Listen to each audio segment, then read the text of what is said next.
નમસ્કાર વિદ્યાર્થી મિત્રો, ફરી પાછા ડિરેક્ટ ઇનડાયરેક્ટ ટોપિકની અંદર આજે આપણો વિડિયો લેક્ચર 4 આ ડાયરેક્ટ ઇનડાયરેક્ટ જે આપણી ચેન છે એમાં આજે આપણે જોવાના છીએ ચોથું ફોર્થ કાઇન્ડ ઓફ સેન્ટેન્સ. બરાબર, ફોર્થ કાઇન્ડ ઓફ સેન્ટેન્સ, ચોથા પ્રકારનું વાક્ય જેનું નામ છે ઇમ્પેરેટિવ સેન્ટેન્સ. તમે આગળના 3 વિડિયો લેક્ચર જોયા જ હશે. એમાં આપણે ડિક્લેરેટિવ સેન્ટેન્સ, ઇન્ટરોગેટિવ સેન્ટેન્સ અને પ્રીવિયસ એટલે કે ગયા લેક્ચરમાં આપણે જોયું હતું એક્સક્લેમેટરી સેન્ટેન્સ. આ 3 પ્રકારના વાક્ય જોયા પછી આજે જે ખૂબ જ અગત્યનો એવો વાક્યનો પ્રકાર છે જે છે ઇમ્પેરેટિવ સેન્ટેન્સ. તો ચાલો મિત્રો, વધારે સમય ન લેતા સીધા આપણે ટોપિક તરફ જઈએ. ઇમ્પેરેટિવ સેન્ટેન્સ એટલે થશે આજ્ઞાત વાક્ય. બરાબર, આજ્ઞાત વાક્ય આપેલું હોય આપણને ડાયરેક્ટ ઇનડાયરેક્ટ ના ડાયલોગમાં, તો આપણે સૌથી પહેલા તો એ વાક્યને how to identify the sentence, એ વાક્યને ઓળખી કેવી રીતના શકીએ કે આ વાક્ય છે એ આજ્ઞાત છે. તો એના માટેની અહીંયા છે તમને એક નોટ આપેલી છે કે વાક્યની શરૂઆત ક્રિયાપદથી થાય. વાક્યની શરૂઆત ક્રિયાપદથી થાય. ક્રિયાપદ એટલે તમને બધાને ખબર જ છે કે વાક્યની શરૂઆત સીધી ક્રિયાપદથી થાય. હેલ્પ, રન, આવા બધા ક્રિયાપદ હોય. રન, હેલ્પ, સિંગ, લિસન, ત્યાર પછી સ્ટોપ, આવા બધા સીધા વાક્યની શરૂઆત ક્રિયાપદથી થાય ત્યારે વાક્ય કહેવાશે આજ્ઞાત. આ પહેલું. બીજું આવે છે વાક્યની શરૂઆત ડોન્ટ થી થાય. ઘણીવાર વાક્ય નકાર હોય, નકાર આજ્ઞાત હોય, તો વાક્યની શરૂઆત ડોન્ટ થી થઈ હોય. Don't laugh in the class, don't shout in the class, don't drive carelessly. તો વાક્યની શરૂઆત ડોન્ટ થી થઈ હોય તો પણ વાક્ય આજ્ઞાત બને છે. અને છેલ્લો પોઈન્ટ, ત્રીજો પોઈન્ટ છે કે વાક્યની શરૂઆત પ્લીઝ કે કાઇન્ડલી જેવા શબ્દોથી થઈ હોય. Please help me, kindly help me, આવા પ્લીઝ અથવા કાઇન્ડલી જેવા વર્ડ હોય તો પણ વાક્ય બને છે આજ્ઞાત. તો વાક્યની શરૂઆત આ 3 માંથી કોઈ પણ એક રીતે થઈ હોય તો વાક્ય આજ્ઞાત બને છે. પહેલું અને આ પ્લીઝ અને કાઇન્ડલી વાળું છે એ વાક્ય હકાર આજ્ઞાત કહેવાશે, અને ડોન્ટ વાળું છે વાક્ય નકાર આજ્ઞાત કહેવાય. બરાબર. ત્યાર પછી ક્રમ આવે છે સંયોજકનો. તો સંયોજક તરીકે ટુ અથવા નોટ ટુ મુકાય છે. ટુ ક્યારે મુકાય તો કે વાક્યની શરૂઆત સીધી ક્રિયાપદથી થઈ હોય ત્યારે, અને પ્લીઝ અથવા કાઇન્ડલી જેવા શબ્દોથી થઈ હોય ત્યારે ટુ મુકાય છે. જ્યારે ડોન્ટ થી થઈ હોય ત્યારે સંયોજક નોટ ટુ મુકાય છે. છેલ્લે જે અગત્યનું છે એ જોવાનું છે કે સેડ ટુ ના બદલે નીચે મુજબના શબ્દો આવે છે. અહીંયા વિધાન વાક્યમાં કેમ નક્કી હતું કે સેડ ટુ ના બદલે ટોલ્ડ જ આવે? પ્રશ્નાર્થ વાક્યમાં કેમ નક્કી હતું કે સેડ ટુ ના બદલે આસ્કડ જ આવે? જેવી રીતના ઉદ્ગાર વાક્યમાં અને આજ્ઞાત વાક્યમાં નક્કી નથી હોતું. એમાં વાક્યનો આપણે ભાવ જોવાનો હોય છે કે આ મુજબનો ભાવ હોય તો ઇનડાયરેક્ટમાં આવી રીતના કરવાનું હોય. બરાબર. તો એવી જ રીતના જેવી રીતના ઉદ્ગાર વાક્યમાં એક કોષ્ટક હતું એવી જ રીતના આજ્ઞાત વાક્યમાં પણ રિપોર્ટિંગ ઓફ સેડ ટુ નું શું થાય એનું એક અહીંયા કોષ્ટક આવેલું છે. તો એ કોષ્ટક પ્રમાણે આપણે એના ફેરફાર જોતા જવાના છે. સૌથી પહેલા વિદ્યાર્થી મિત્રો, ડાયરેક્ટમાં આજ્ઞા કે આદેશ હોય. આજ્ઞા હોય, આદેશનો ભાવ હોય કે જા આમ કરી નાખ, આમ કરી નાખ, એવો એક આજ્ઞા આદેશ હોય ત્યારે ઇનડાયરેક્ટમાં એનું થાય છે સેડ ટુ ના બદલે ઓર્ડર્ડ. પણ હા, અહીંયા એક વસ્તુનું ધ્યાન રાખવું કે અહીંયા ઓર્ડર્ડ ટુ નહીં આવે. બરાબર. ટુ ક્યારે આવતું હતું તો કે ટુ આવતું હતું ઉદ્ગાર વાક્યમાં, એક્સક્લેમ્ડ વિથ પ્રેઝ ટુ, એમ. અહીંયા ટુ નહીં આવે. સાંભળનારના નામની પહેલા ટુ નહીં આવે, સીધું ઓર્ડર્ડ પછી સાંભળનારનું નામ.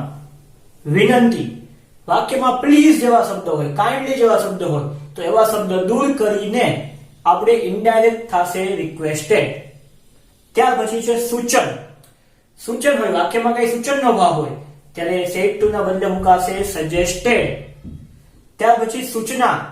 સૂચનાનો ભાવ હોય તો સેડ ટુ ના બદલે ઇન્સ્ટ્રક્ટેડ. બરાબર. પછી છે સલાહ. વાક્યમાં કઈ સલાહ હોય તો સલાહમાં એડવાઇઝડ. વાક્યમાં ચેતવણી હોય, બરાબર, વોર્ન કરતા હોય તો સેડ ટુ ના બદલે વોર્ન્ડ. અને છેલ્લું છે ધમકી. વાક્યમાં ધમકીનો ભાવ હોય, ધમકી આપતા હોય એવો ભાવ હોય તો સેડ ટુ ના બદલે આપણે મૂકવાનું છે થ્રેટેન્ડ.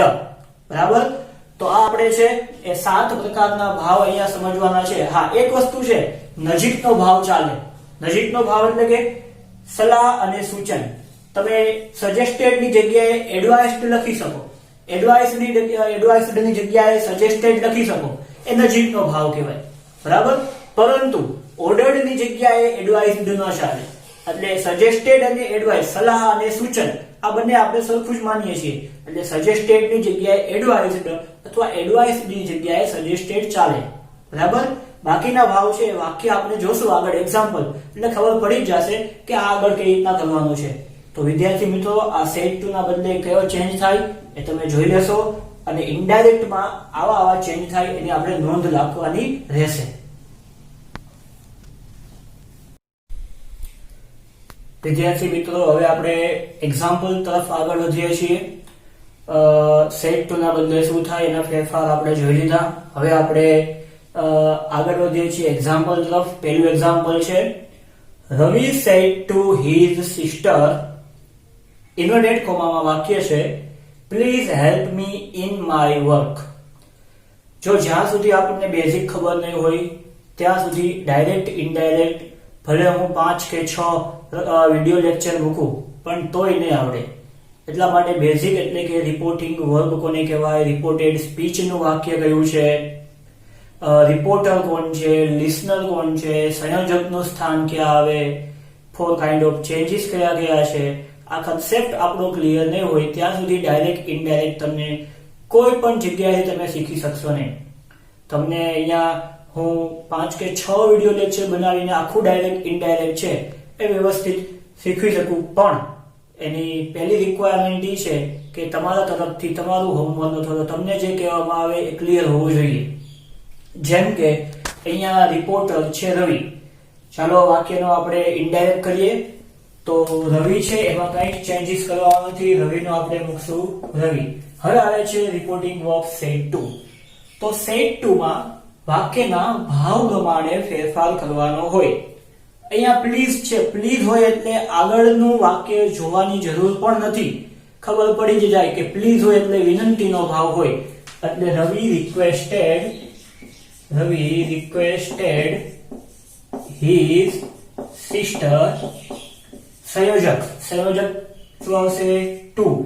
પ્લીઝ અને કાઇન્ડલી જેવા શબ્દો દૂર થાય, સંયોજક ટુ. અહીંયા સંયોજક ટુ આવે એટલે ટુ ઇન્ફિનિટિવ બની જાય. ટુ પછી હંમેશા ક્રિયાપદનું મૂળ રૂપ આવે. કોઈ પણ જગ્યાએ ઇંગ્લિશમાં ટુ પછી હંમેશા ક્રિયાપદનું મૂળ રૂપ આવે, કારણ કે એ ટુ ઇન્ફિનિટિવ બની જાય છે. એટલે અહીંયા હેલ્પ નું હેલ્પડ ન થાય, કારણ કે આગળ શું છે ટુ, એટલે હેલ્પ નું હેલ્પ જ. ટુ પછી હંમેશા ક્રિયાપદ મૂળ રૂપ જ મૂકવાનું હોય. હેલ્પ. હવે આવે છે ચેન્જ ઓફ પ્રોનાઉન મી. તો મી ના ફેરફાર, તો આઈ, મી, માય. ચાલો આ 3 લખાઈ ગયું. હવે મી એટલે બોલનાર કોણ છે, Ravi said to his sister. એટલે રવિ કહે છે કે મને મારા વર્કમાં હેલ્પ કર. તો રવિ પ્રમાણે ફેરફાર કરવાના. તો રવિ શેમાં આવે, હી માં. તો હી, હિમ અને હિઝ. તો અહીંયા મી ના સ્થાને શું આવે છે, હિમ. તો હેલ્પ હિમ ઇન, ફરી પાછો એવો જ ફેરફાર માય. તો માય ની જગ્યા હિઝ, ઇન હિઝ વર્ક. છેલ્લે આવશે ફૂલ સ્ટોપ. તો જો વિદ્યાર્થી મિત્રો, કેવી રીતના હું અહીંયા શા માટે લખતો જાઉં છું, કારણ કે તમને સાથોસાથ એ સમજાતું જાય એટલા માટે કે શા માટે અહીંયા મી નું હિમ કર્યું, બરાબર, શા માટે અહીંયા માય નું હિઝ કર્યું. આ બધું આગળની વસ્તુ છે, છતાં પણ હું તમને છે એ રિપીટ કરતો જાઉં છું. Example number 2. Our teacher said to us, attend all the questions carefully. બરાબર, બધા ક્વેશ્ચન છે એ કેરફુલી અટેન્ડ કરો. હવે સૌથી પહેલા તો જોઈએ our teacher. હવે આવે said to. said to માં 7 પ્રકારના ભાવ છે, એમાંથી એક આવશે. હવે ટીચર વિદ્યાર્થીને એમ કહે છે કે આ બધા ક્વેશ્ચન એકદમ કેરફુલી, નિરાતે જોઈને અટેન્ડ કરવાના છે. હવે શું આપતા હશે અહીંયા, તમને શું લાગે છે? તો અહીંયા એક પ્રકારની છે એને સૂચના આપે છે, બરાબર. તો સૂચના હોય ત્યારે શું આવે? ઇન્સ્ટ્રક્ટેડ. તમે અહીંયા ઇન્સ્ટ્રક્ટેડ ની જગ્યાએ એડવાઇઝડ પણ લખી શકો, સજેશન ન આવે, પણ અહીંયા ઇન્સ્ટ્રક્ટેડ વધારે સુટેબલ હશે, એક સૂચના આપે છે, બરાબર. તો અવર ટીચર ઇન્સ્ટ્રક્ટેડ, કોને ઇન્સ્ટ્રક્શન આપે છે? તો અસ, સંયોજક ટુ પછી અટેન્ડ નું attend, to attend all the questions. પછી જો એક પણ પ્રકારનો ફેરફાર નથી, બરાબર, ન હોય તો આપણે કાંઈ જ કરવાની જરૂર નથી. આ વાક્યમાં નથી કોઈ કાર્ડનો ફેરફાર, નથી કોઈ પ્રોનાઉનનો ફેરફાર, નથી અન્ય શબ્દોનો ફેરફાર, બરાબર. જે એક જ ફેરફાર હતો સેડ ટુ નો, જે આપણે કરી નાખ્યો. બાકી આગળના વાક્યમાં એક પણ પ્રકારનો ચેન્જીસ નથી, તો બેઠે બેઠું વાક્ય મૂકી દેવાનું. ખાલી ભાવ સમજવાનો છે અહીંયા, બરાબર. ત્યાર પછીનું સેન્ટેન્સ નંબર 3. જો વિદ્યાર્થી મિત્રો વાંચો સેન્ટેન્સ, બરાબર. ઘણા બધા તો વાંચીને સોલ્વ પણ કરી નાખ્યું હશે, પણ જો હું સોલ્વ કરું છું એ તમારું સેન્ટેન્સ સાચું છે કે નહીં. બોલના કોણ છે? The grand mother. ઓકે, તો લખો અહીંયા ધ ગ્રાન્ડ મધર. હવે આવે છે સેડ ટુ. તો વાક્યમાં ભાવ જોવાનો. Don't go near that dog. દાદીમાં છે એ ચાઇલ્ડને કહે છે, બાળકને કહે છે કે તે ડોગ છે એની પાસે જામાં. તો જો અહીંયા એને ધમકી આપે છે, અહીંયા એને વિનંતી કરે છે નહીં, અહીંયા એને શું કરે છે? વોર્નિંગ આપે છે, ચેતવણી આપે છે, બરાબર. તો the grandmother Warne a child. હવે અહીંયા ટુ નહીં મૂકીએ આપણે, મેં તમને આગળ જ કહી દીધું કે ડોન્ટ વાળું વાક્ય હોય ત્યારે શું મૂકવાનું? Not to. ખાલી ટુ નહીં, ડોન્ટ વાળા વાક્યમાં શું મૂકવાનું છે? Not to. Not to go near that dog. બરાબર, not to go near that dog. શા માટે that નું that? તો ઊંધો ફેરફાર કરવાનો નથી, વન વે છે, આ એક જ બાજુ ગાડી જાય છે, પાછી આવતી નથી. ધીસ નું that થાય પણ that નું ધીસ ન થાય, એટલે આ વસ્તુ ખાસ ધ્યાનમાં રાખવી. that નું ધીસ થાય પણ that નું ઊંધો ફેરફાર ધીસ ન થાય, બરાબર. એટલે that નું that જ રહેશે, near that dog. તો હજી એક્ઝામ્પલ જોવાના છે, પણ આ એક્ઝામ્પલ પહેલા છે એ વ્યવસ્થિત લખી નાખો અને છે એ બને એટલા મોઢે કરવાની ટ્રાય કરો. વિદ્યાર્થી મિત્રો ફરી પાછું એક્ઝામ્પલ નંબર 4. 5 એક્ઝામ્પલ હું તમને આપવા જઈ રહ્યો છું. So example number 4, let's see what will happen. તો જોઈએ એમાં વાક્યનો ભાવ જોવાનો અને એ ફેરફાર આપણે જે આગળના 3 માં ગયેલા છે એ જ પ્રમાણે કરવાના છે. પહેલું છે the manager said to the clerk. Manager છે એ ક્લર્કને કહે છે ફાઇલ ધીસ લેટર કેરફુલી, કે આ લેટર છે એને કેરફુલી સાચવીને ફાઇલ કરી દે. હવે અમુક વસ્તુમાં ધ્યાન રાખવાનું કે માસ્ટર હોય અને સર્વન્ટ હોય, તો માસ્ટર અને સર્વન્ટ વચ્ચે મોટા ભાગે ઓર્ડર જ હોય, બરાબર. કોઈ કર્નલ હોય અને એના સોલ્જર્સને હંમેશા કમાન્ડ જ આપતા હોય, તો અહીંયા મેનેજર છે એના ક્લર્કને ઓર્ડર કરે છે કે આ લેટર છે એ કેરફુલી ફાઇલ કરી દે. અમુક વસ્તુમાં આપણે પછી આપણી રીતે સમજવાનું હોય એક્ઝામ્પલ કે કઈ રીતે આપેલું છે, એનો કયો ભાવ નીકળે છે, બરાબર. તો જોઈએ એ એક્ઝામ્પલનો આન્સર શું થાય છે. તો ધ મેનેજર ordered કોને? તો સેડ ટુ આખું નીકળી જશે. The clerk, the manager ordered the clerk. વિદ્યાર્થી મિત્રો સંયોજક શું આવશે? ટુ કે નોટ ટુ? અહીંયા આવશે ટુ, કારણ કે અહીંયા વાક્ય છે એ પોઝિટિવ છે, નેગેટિવ નથી. ટુ પછી ફાઇલ નું ફાઇલ જ રહેશે. હવે આવે છે ધીસ. તો વર્બ નો ફેરફાર ન થાય, ફાઇલ નું ફાઇલ્ડ ન થાય, પણ અધર વર્ડ ના ફેરફાર તો કરવાના. ધીસ નું થશે ધેટ, લેટર, અને અન્ય શબ્દ આપેલો છે કેરફુલી, તો એમાં કેરફુલી નું એમ નંબર રહેશે. જો કંઈ જ છે ને આખા વાક્યમાં જે આગળનું પ્રશ્નાર્થ અને ઉદ્ગાર હતું એના કરતા તો ક્યાંય સહેલું વાક્ય છે, બરાબર. છેલ્લું સેન્ટેન્સ જોઈ લઈએ, 5મું સેન્ટેન્સ. સલમાન સેડ ટુ રાજ. સલમાન છે એ રાજને કહે છે કાઇન્ડલી. હવે એક શબ્દ ઉપરથી ખબર પડી જાય આપણને કે આ વાક્યમાં કયો ભાવ આવશે. પ્લીઝ અને કાઇન્ડલી આ બે વર્ડ એવા છે કે જે વાક્યમાં વિનંતીનો ભાવ સૂચવે છે, પ્લીઝ અથવા કાઇન્ડલી. તો અહીંયા આપણને કાઇન્ડલી વર્ડ આપેલો છે એટલે કાઇન્ડલી એ વિનંતીનો ભાવ સૂચવે છે. તો તમને ખબર પડી જ ગઈ હશે કે સેડ ટુ ની જગ્યાએ શું આવે? રિક્વેસ્ટેડ. એટલે સલમાન રિક્વેસ્ટેડ, કોને રિક્વેસ્ટ કરે છે? રાજને. સંયોજક ટુ, આવા શબ્દો દૂર થાય.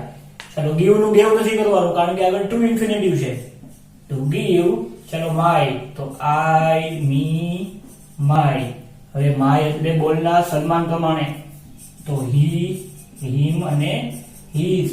જો મને તો સીધા ડાયરેક્ટ ફેરફાર કરતા આવડે જ છે, પણ આ કોષ્ટક શા માટે લખું છું પ્રોનાઉન નું ચેન્જીસ નું? તમને વધારે સમજાય એટલા માટે કે માય છે તો માય નું સીધું અહીંયા હિસ કરી નાખું તો અડધા ઉપર નાને ન સમજાય કે શા માટે અહીંયા હિસ કર્યું. એટલા માટે આ હું લખું છું કે અહીંયા માય ના સ્થાનમાં કયું સ્થાન, કયું રૂપ આવે છે? હિઝ નું. તો હિઝ મની બેક.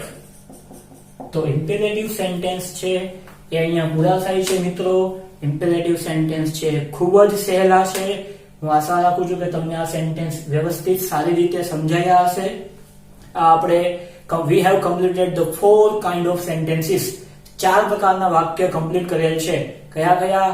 તો કે ડિક્લેરેટિવ વિધાન વાક્ય, ઇન્ટ્રોગેટિવ પ્રશ્નાર્થ વાક્ય, એક્સક્લેમેટરી ઉદ્ગાર વાક્ય, અને ટુડે આજે આપણે જોયેલું ઇમ્પેરેટિવ સેન્ટેન્સ. હવે આજે આ જ લેક્ચરમાં આપણે લેટ અને લેટ્સ વાળી વાક્ય રચના જે ખૂબ જ અગત્યની છે એ પણ જોવાની છે, બરાબર. તો અહીંયા સુધીનું આશા રાખું છું કે બધાને સમજાણું હશે, બરાબર. બંને સેન્ટેન્સ જોઈ લેજો અને એમાં કાંઈ ન સમજાય તો ફરી પાછો વિડીયો છે એ પોઝ કરી પ્રીવિયસ કરી અને તમે પણ જોઈ શકો છો. Friends, recently we have completed imperative sentence and we are going towards let me and let him construction. આપણે imperative sentence પૂરું કર્યા પછી હવે આમ જોવા જઈએ તો આના પછી આ એક લેટ વાળું અને આના પછી એક જ સેન્ટેન્સ બાકી રહે છે ઓપ્ટેટિવ સેન્ટેન્સ, જે એકદમ નાનો સાવ સહેલો પ્રકાર છે. એટલે લેટ વાળું અને લેટ્સ વાળું જોઈ લીધા પછી આપણે 75% એટલે કે હવે રેસ્ટ ઓફ ધ ક્વાર્ટર ખાલી 25% જેવું જ ઇનડાયરેક્ટ સ્પીચ વધે છે. એટલે છેલ્લો જે આ પ્રકાર છે એ આપણે 10th અથવા 12th ની એક્ઝામમાં લેટ્સ વાળું વાક્ય ઘણી વાર પૂછાય પણ છે, પણ હજી આપણને મોટા ભાગે લેટ્સ વાળું વાક્ય જ ખબર હોય છે, પરંતુ લેટ મી અથવા તો લેટ પછી કોઈ થર્ડ પર્સન ની વાત હોય ત્યારે શું કરવું એ નથી ખબર હોતી. એટલે આ 3 અહીંયા જે રેડ ઇન્ક થી લખેલા પોઈન્ટ છે એમાં ખાસ જોવાનું. પેલું છે લેટ્સ અથવા તો લેટ અસ વાળું વાક્ય હોય, કન્સ્ટ્રક્શન એટલે વાક્ય બંધારણ. લેટ અસ અથવા લેટ્સ છે, લેટ અસ નું શોર્ટ ફોર્મ છે લેટ્સ. તો વાક્ય લેટ્સ વાળું આપેલું હોય, લેટ્સ પ્લે ક્રિકેટ આવી રીતના હોય તો આ લેટ્સ વાળું કન્સ્ટ્રક્શન થયું કહેવાય, બરાબર. રિપોર્ટેડ સ્પીચમાં આમ હોય લેટ્સ પ્લે ક્રિકેટ. તો આનો ફેરફાર શું કરવો એ આગળ જોશું આપણે ત્રણ. અત્યારે તમને હું ત્રણેય અલગ અલગ કેવી રીતના આપણે એનું પાર્ટીશન પાડી શકીએ, બરાબર. એટલા માટે આ 3 તમને એક્ઝામ્પલ આપ્યા છે કે લેટ્સ વાળું હોય ત્યારે શું કરવું, લેટ મી વાળું હોય બધામાં લેટ મી જ હોય વાક્યમાં. Let me finish my work, let me raise question, let me come with you, બરાબર. તો લેટ મી વાળા વાક્ય હોય તો લેટ મી વાળા વાક્યનો ફેરફાર કેવી રીતના થાય. અને પછીનું આવે છે લેટ હિમ હોય, લેટ ધેમ હોય, લેટ ઇટ હોય એટલે થર્ડ પર્સન સિંગ્યુલર ત્રીજો પુરુષ એકવચન કોઈ પણ હોય અથવા કોઈ પણ નામ હોય કે let Rahul come with me, ત્રીજા વ્યક્તિની વાત કરતા હોય કે રાહુલને આપણી સાથે આવવા દો, બરાબર. વિદ્યાર્થીઓને આજે આખો દિવસ રમવા દો તો લેટ ધેમ પ્લે ટુડે. એટલે લેટ્સ વાળું હોય તો શું કરવું, લેટ મી વાળું હોય તો શું કરવું, અને લેડ પછી થર્ડ પર્સન સિંગ્યુલર હોય ત્યારે શું કરવું. આ ત્રણ ફેરફાર છે એ વ્યવસ્થિત જોવાના છે. તો પહેલા તો તમારા મગજમાં ખબર પડી ગઈ હશે કે લેટ્સ વાળું પણ અલગ છે, લેટ મી વાળું પણ અલગ છે, અને લેડ પછી કોઈ પણ નામ હોય, કોઈ પણ વર્ડ હોય થર્ડ પર્સન સિંગ્યુલર, એ પણ વાક્ય અલગ છે. તો આ ત્રણ વાક્યને આપણે અલગ રીતે જોવાના છે. પહેલા તો 3 વાક્ય અલગ કઈ રીતના પડે છે એ તમે છે એ જોઈ લીધું હશે. વિદ્યાર્થી મિત્રો, પહેલો પ્રકાર જોઈએ આપણે લેટ્સ અથવા તો લેટ અસ. એમાં સેડ ટુ નું થશે સજેસ્ટેડ ટુ. જો ટુ ક્યારે આવે છે, બે જગ્યાએ ટુ આવ્યો છે. એક તો એક્સક્લેમ્ડ વિથ પ્રેઝ ટુ અને સજેસ્ટેડ ટુ, એટલે રિપોર્ટિંગ વર્ગમાં ટુ આ બે જ જગ્યાએ આવે છે આખા ઇનડાયરેક્ટ સ્પીચમાં.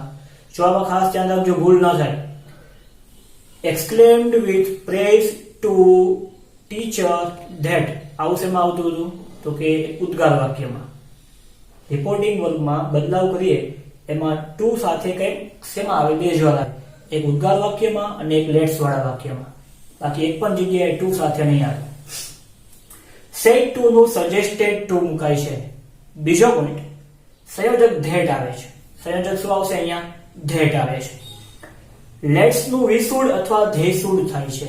મોટા ભાગે આપણે કોમ્પિટિટિવ એક્ઝામ અથવા તો આપણને બોર્ડની એક્ઝામમાં પૂછાય ત્યારે બે વ્યક્તિ વાત કરતા હોય ત્યારે ધેસુડ જ આવે છે. પરંતુ વિસુડ ક્યારે આવે તો વિસુડ છે એ જ્યારે વાક્યમાં આઈ, મી, અસ, વી આવા વર્ડ હોય ત્યારે વિસુડ આવે છે. બરાબર. અસ હોય એટલે કે બે વ્યક્તિ વાત કરતા હોય એમાં તમારો પરિચય હોય, તમે એમાં આવી જતા હોય ત્યારે વિસુડ આવે. જ્યારે બે વ્યક્તિ વાત કરતા હોય ત્યારે એમાં તમે ઇન્વોલ્વ ન હોય, કોઈ ત્રીજા વ્યક્તિઓ, બીજી વ્યક્તિઓ જ વાત કરતા હોય ત્યારે ધેસુડ મુકાય છે. બરાબર. આ બંને એક્ઝામ્પલ મેં દઈ દીધા છે.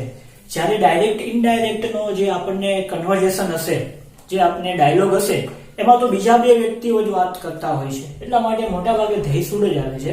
પણ જો એ બે વ્યક્તિ વાત કરતા હોય એમાં મી હોય, આઈ હોય એવા શબ્દો હોય તો અહીંયા વિસુડ થાય છે. એટલે લેટ્સ નું શું થઈ જશે તો લેટ્સ નું થઈ જશે વિસુડ અથવા તો ધેસુડ. સુડ પછી હંમેશા V1 જ મુકાય છે. મોડલ ઓક્સિલરીઝ પછી હંમેશા ક્રિયાપદનું મૂળ રૂપ મુકાય છે. આ પણ ધ્યાન રાખવું. બરાબર. જેવી રીતના ટુ ઇન્ફિનિટિવ પછી ક્રિયાપદનું મૂળ રૂપ મુકાય છે, એવી રીતના ઇનડિરેક્ટ કરતી વખતે મોડલ વર્બ, મોડલ ઓક્સિલરીઝ હોય can, could, may, might, must, should, would, આના પછી હંમેશા ક્રિયાપદનું મૂળ રૂપ આવે છે. બરાબર. તો આ નિયમો જોયા પછી આગળ વધીએ એક્ઝામ્પલ તરફ. પહેલું છે માય સિસ્ટર.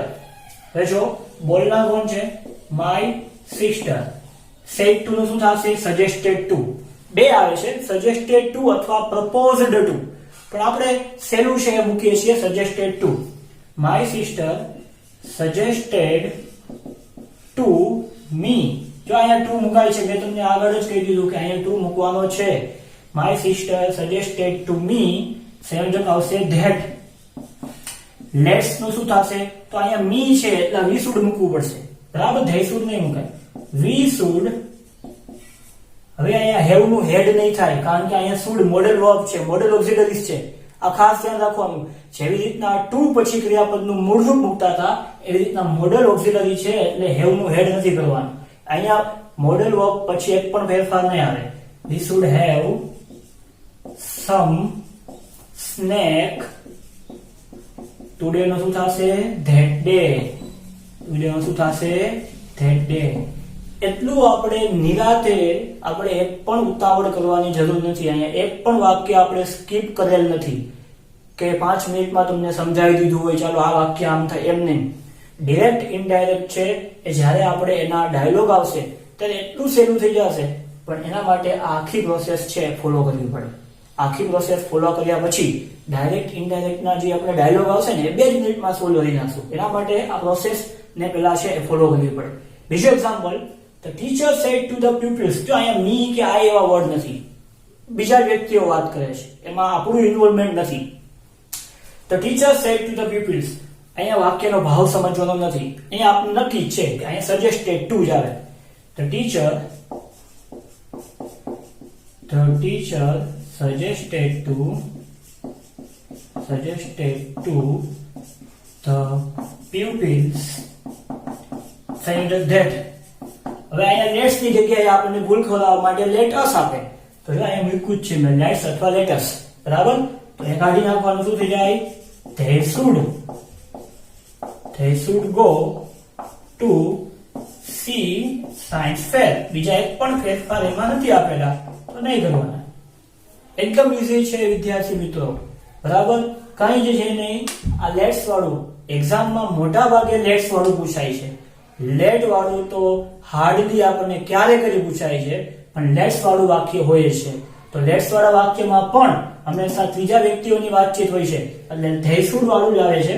પણ જ્યારે આપણું ઇન્વોલ્વમેન્ટ હોય, આઈ હોય, મી હોય, અસ હોય, એવું હોય ત્યારે છે એ વી શુડ મુકાય છે, બરાબર. તો બસ આ નિયમો છે એ ધ્યાન રાખી અને લેટ્સ વાળું કન્સ્ટ્રક્શન સાવ ઈઝી છે.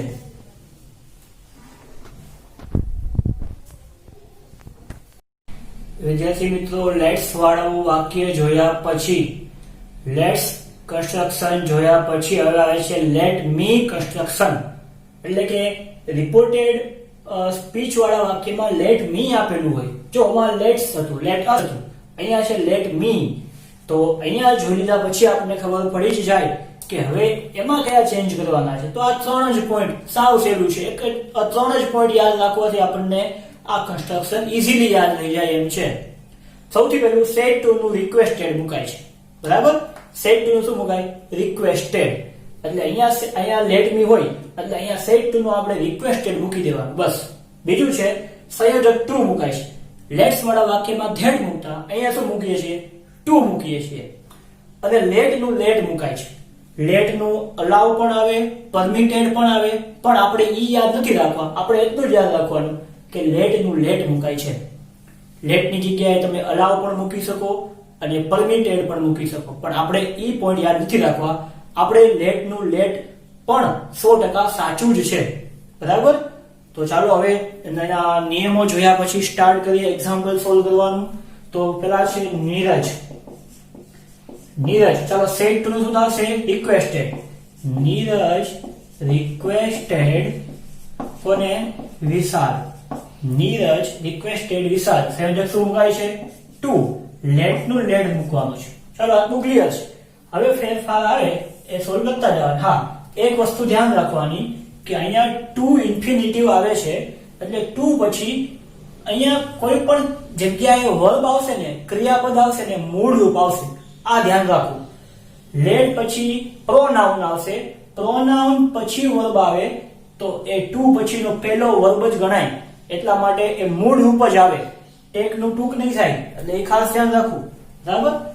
જો હવે આગળ આવે છે ટુ લેટ. હવે પ્રોનાઉન નો ચેન્જીસ. પ્રોનાઉન ના ચેન્જીસ તો કોઈ પણ જગ્યાએ કરવાના હોય. પ્રોનાઉન નું સ્થાન ટુ પછી હોય તો પણ કરવાનું હોય. પ્રોનાઉન નું સ્થાન એ મોડલ વર્બ પછી હોય તો પણ કરવાનું હોય. પ્રોનાઉન ના ફેરફાર તો કોઈ પણ જગ્યાએ થશે જ.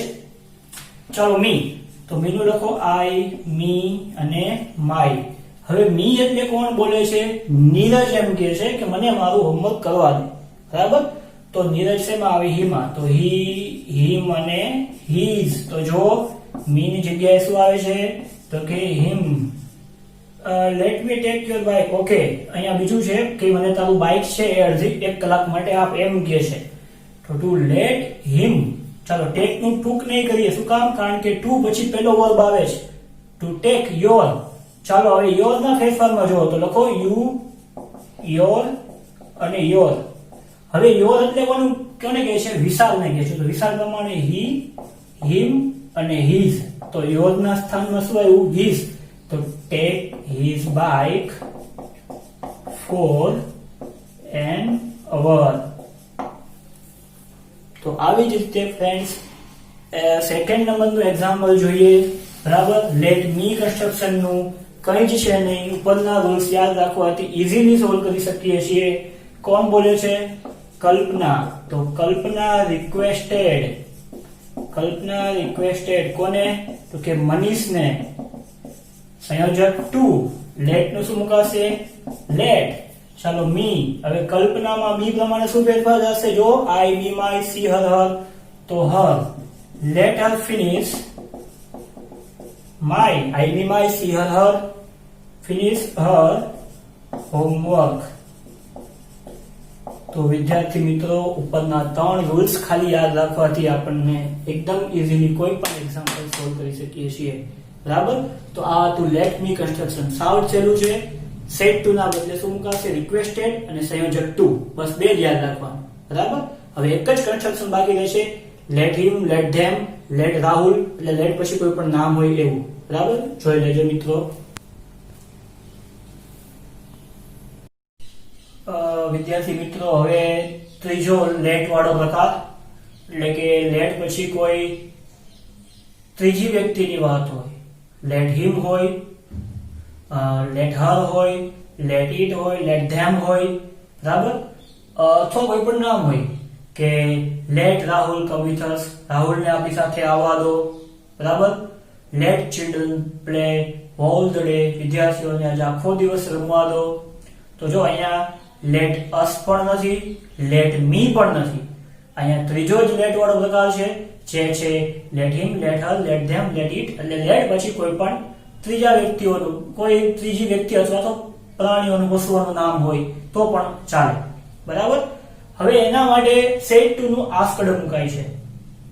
આ 3 લેટ વાળા હજી આપણે આ પૂરું થઈ જાય એટલે 3 ના એક એક્ઝામ્પલ જોવાના, જે સાથે સોલ્વ કરશું આપણે. બરાબર? કારણ કે આમાં એવું થશે કે બધું મિક્સ થઈ જાય એવું છે કે લેટ્સ વાળું વાક્ય હોય તો એમાં રિપોર્ટિંગ ઓફ સેટ નું થાય, તો એમાં થશે સજેસ્ટેડ ટુ. એમાં સંયોજક શું આવે? ધેટ. લેટ મી વાળું વાક્ય હોય તો એમાં રિપોર્ટિંગ ઓફ સેટ ટુ નું શું થાય? તો એમાં રિક્વેસ્ટેડ. એમાં સંયોજક શું આવે? તો કે એમાં ટુ આવે. હવે આવે છે લેટ હિમ, લેટ હર વાળું, તો એમાં સેટ ટુ નું થશે આસ્કડ. 3 માં રિપોર્ટિંગ વર્બ ફરે છે. એકમાં સજેસ્ટેડ ટુ, એકમાં રિક્વેસ્ટેડ અને આમાં આસ્કડ. પછી આવે છે સંયોજક ટુ. ઓમાં પણ સંયોજક ટુ હતું લેટ મી માં, અને આમાં પણ સંયોજક ટુ છે. બેમાં સંયોજક સરખા છે. લેટ નું લેટ મુકાય છે, ઓની જેમ જ લેટ નું લેટ છે. હા, એક ફેરફાર છે. ઓમાં લેટ મી હતું તો એમાં લેટ મી નું મી પ્રમાણે ફેરફાર કરતા હતા. હવે અહીંયા લેટ પછી રહેલ નામ કે સર્વનામ એ જ રહે છે. અહીંયા લેટ ધેમ છે તો લેટ ધેમ નું લેટ ધેમ જ રહે છે. બરાબર? લેટ હિમ હોય તો લેટ હિમ નું લેટ હિમ જ રહે છે. શું કામ? કારણ કે અહીંયા ત્રીજી વ્યક્તિની વાત થાય છે. બરાબર? એટલે લેટ પછી રહેલ નામ કે સર્વનામમાં કંઈ જ ફેરફાર થતો નથી.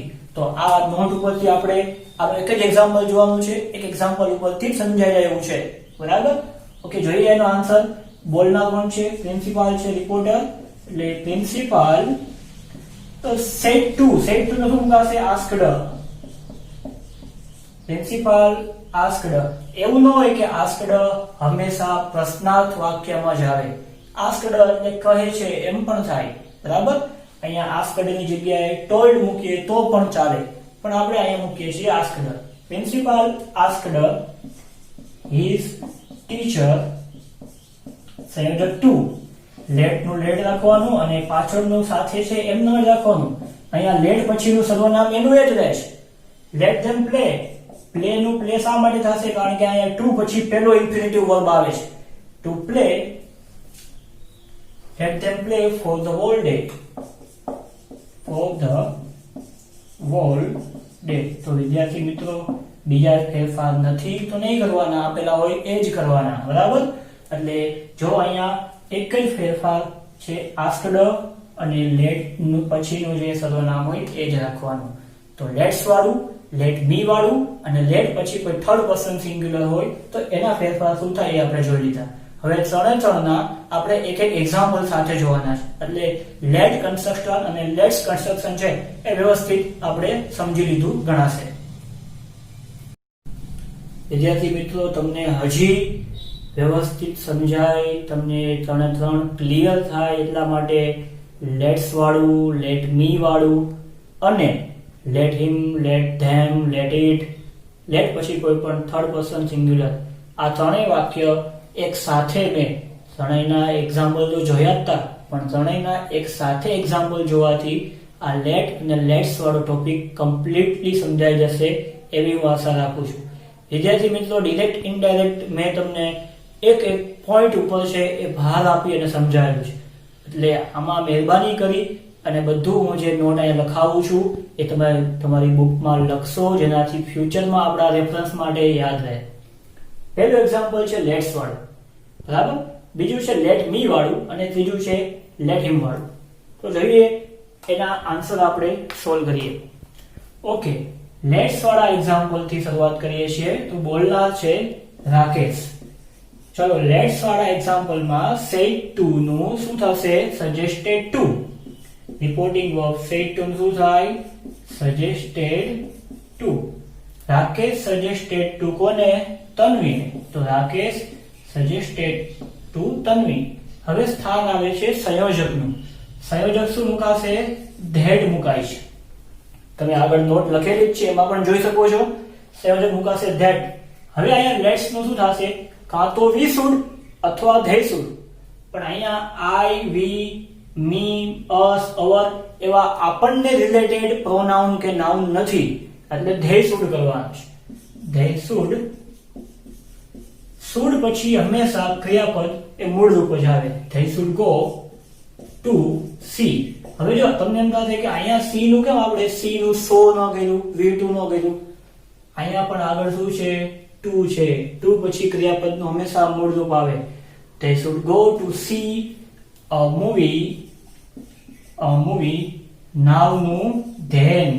તો આ ફેરફાર પણ યાદ હોવો જોઈએ. now નું શું થશે? THEN then. ઓકે, તો ત્યાર પછી આવે છે સેકન્ડ એક્ઝામ્પલ તરફ. સેકન્ડ એક્ઝામ્પલ લેટ મી વાળું છે. Teacher said to students. હવે ટીચર સ્ટુડન્ટ્સ ને કહે છે, એટલે ટીચર. હવે સેડ ટુ નું શું થશે? તો લેટ મી માં રિક્વેસ્ટેડ આવે. શું આવે? Reporting verb requested. તો ટીચર રિક્વેસ્ટેડ સ્ટુડન્ટ્સ. સંયોજક શું છે અહીંયા? ટુ. હવે લેટ નું લેટ રાખવાનું અને મી નો ફેરફાર કરવાનો, બરાબર. હવે મી એટલે ટીચર બોલે છે. હવે ટીચરમાં તો હી પણ હોઈ શકે અને સી પણ હોઈ શકે. આપણી એવી મેન્ટાલિટી હોય છે કે ટીચર છે એ હંમેશા કોઈ ફિમેલ હોય તો જ ટીચર હોય, એવું ન હોય. ટીચર ઇઝ ઓક્યુપેશન, એક વ્યવસાય છે, બરાબર. ટીચર એક વ્યવસાય છે.